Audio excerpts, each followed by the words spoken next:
tienes en el tiempo.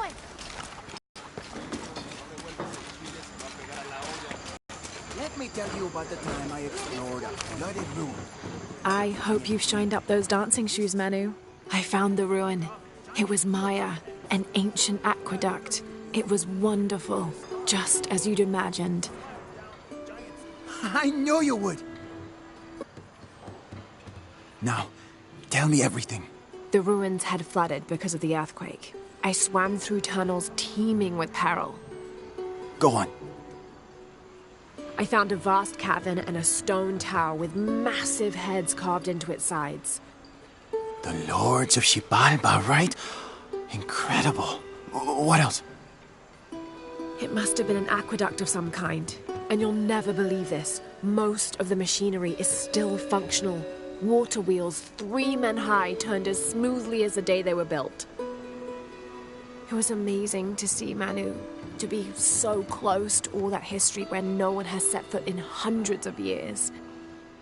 I see it. I can smell it, feel it, taste it.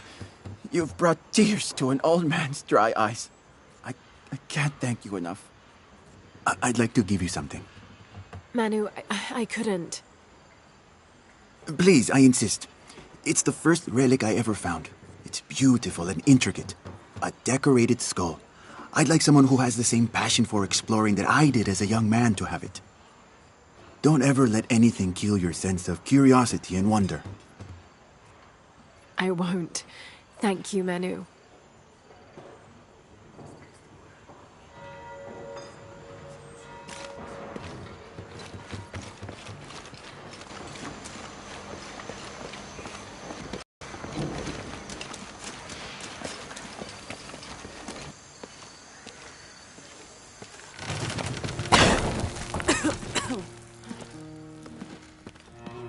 Feels like a mausoleum.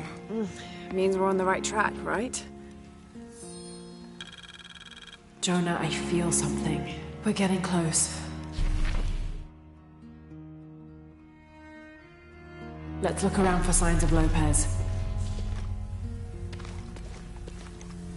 These notes were written by the founder of the Second Study. They're talking about funds allocated for renovations to the library.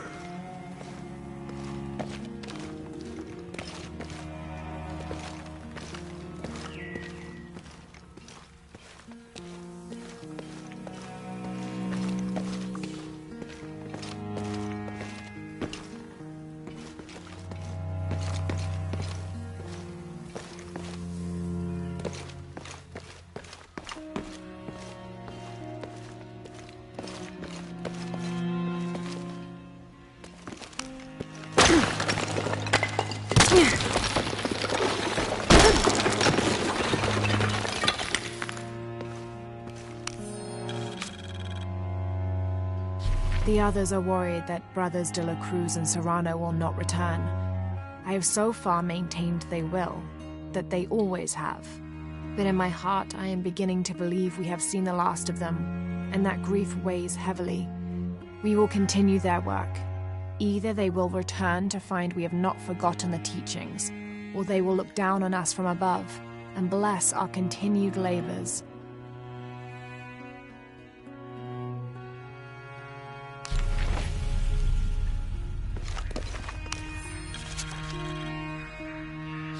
The door closed and a silence settled, so great and so vast I held my breath for fear of breaking it.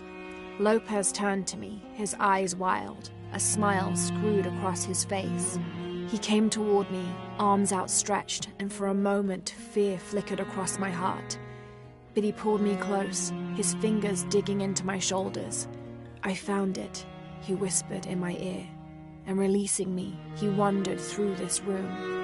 Walls of pure jade reaching up to the heavens, completely covered in intricate etched mosaics and carved figures.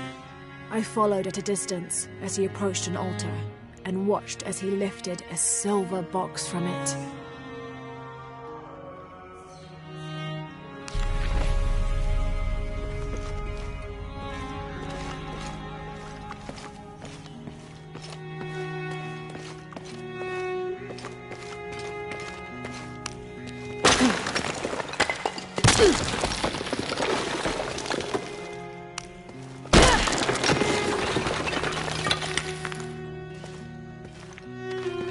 This cross, it looks like it's from the 17th century.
"25th of December, 1603. It has been 4 days since we turned away from the city. We traveled in silence and in circles, guided by a confusion of grief, relief, and celebration. Lopez and I exited the jungle and landed in a clearing, under the gaze of several faces carved into the side of the mountain. Lopez had an episode, as he later called it. He threw himself in front of the faces and screamed for forgiveness. The heaviest sin on his heart was abandoning Perez to the strange warriors. They had grown close over the journey. Try as I might, I could not console him, so I built a fire and waited, as he decreed his actions and pleaded for forgiveness from the silent stone faces.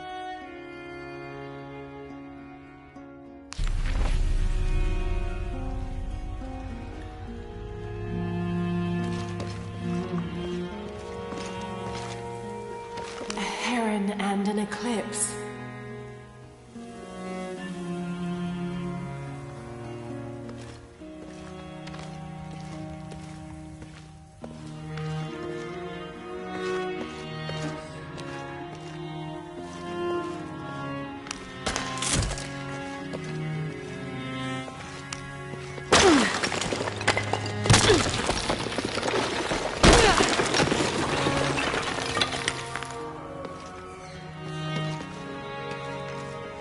And under his wings you may seek refuge. Under his wings. And under his wings you may seek refuge.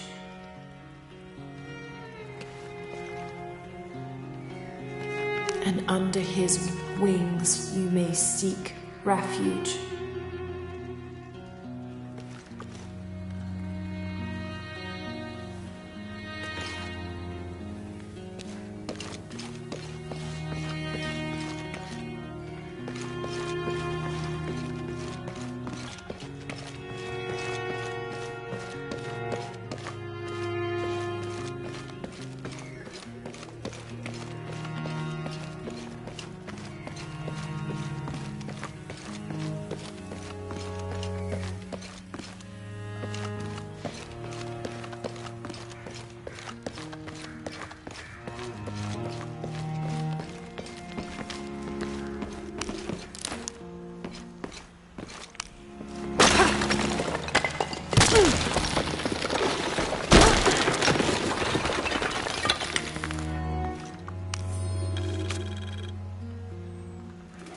"26th of December, 1603. Lopez woke me, having already prepared a Spartan breakfast. This is where we were meant to be, he said, a cold determination in his voice, so very different from how he acted just the day before. I finished my meal as he spoke of holy retribution, how he had acted in error, But now God had put his hands on his shoulders and shown him the path to walk. "We will spread the true word of God from this small mission," he said, pointing to an adobe building just beyond the stone faces. "We will prepare the path for the chosen one to follow, for only he who does will be worthy of this box."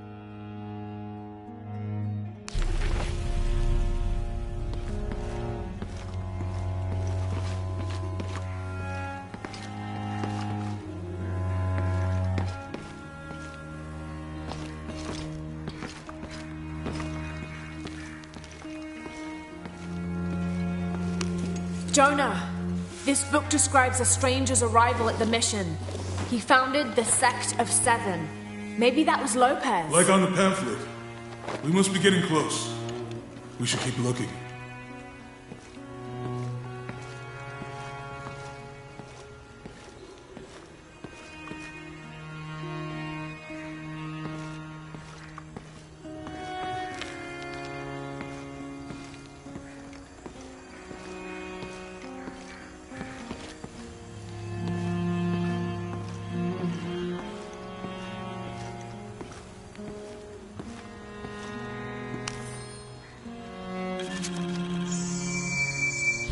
John, son of Zebedee, one of Jesus' apostles, also called the beloved disciple. He and his brother James were known for their impetuousness and temper, which prompted Christ to start calling them Boanerges, sons of thunder. John is credited with writing 5 books of the New Testament: the Gospel of John, the 3 epistles of John, and the Book of Revelation. He's the patron saint of love and loyalty, as well as writers, publishers, and scholars. One of his symbols is a serpent in a cup, which is linked to his patronage of victims of poisoning and burns.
The sun will be darkened, and the moon will not give its light. Jonah, those 2 Bible quotes. The sun will be darkened, and under his wings you may seek refuge. What does it mean? That's it. Look for a heron and an eclipse.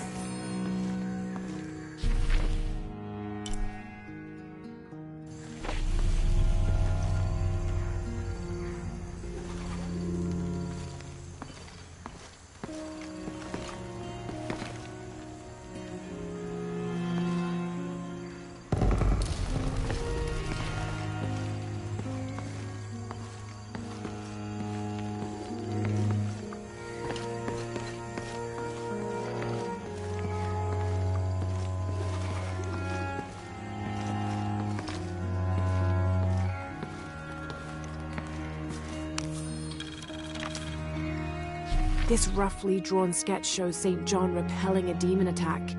Perhaps they plan to have this as one of the frescoes in the mission.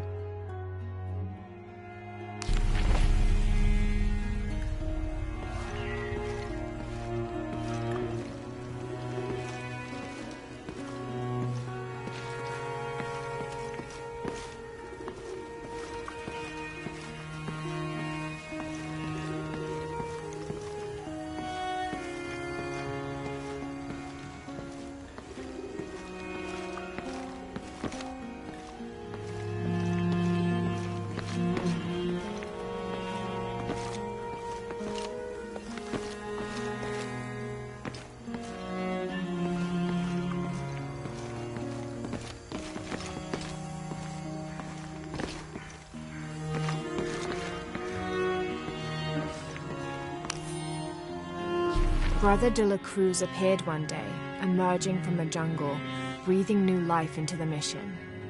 There were just the three of us when he arrived, and Sister Dorothea had been ill for many weeks. He and his associate began to work that first day. By the next week, de la Cruz had recruited a workforce of 36. They prepared the bell tower and worked the fields, planting crops. Brother de la Cruz aims to make us self-sufficient. We'd spent so long alone out here, I'd worried we'd lose God's ear. Lo and behold, we not only had his ear, but he sent another to act as his hands as well.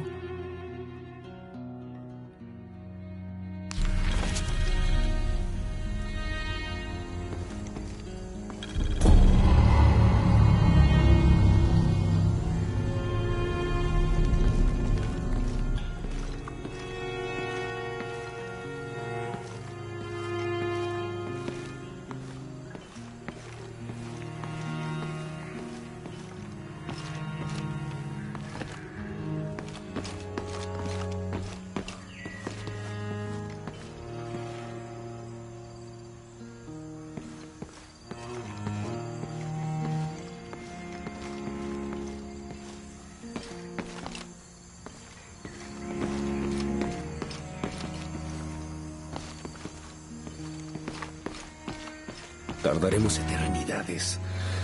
¿Cuántos años? Un paso a la vez. Un día a la vez. Como si tuviéramos elección.